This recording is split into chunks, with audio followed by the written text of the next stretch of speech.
দেখুন হত্যাকাণ্ডের সেনাবাহিনীর পর থেকে বড় আমি এক অফিসার কি বলে সেনাবাহিনীর ইউনিফর্ম শুনে। পরলেও কোনো ক্যান্টনমেন্টে চাকরি করিনি। আমার জন্য নির্দেশ ছিল আমি এন্টি আওয়ামী লীগার এবং এন্টি ইন্ডিয়ান, ঢাকা থেকে কমপক্ষে 300 কিলোমিটার দূরে আমাকে রাখতে হবে।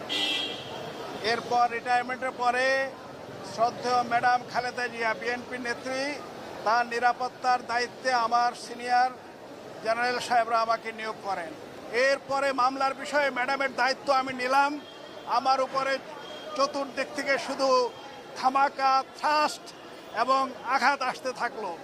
আমাকে আর্মি হেডকোয়ার্টার থেকে ডেকে বলা হলো যে ম্যাডামের ডিউটি করা যাবে না, কারণ এখানে তুমি কমান্ডো বাহিনীর প্রধান, তোমার সব কমান্ডো এখানে যোগ দিবে। So we get you out.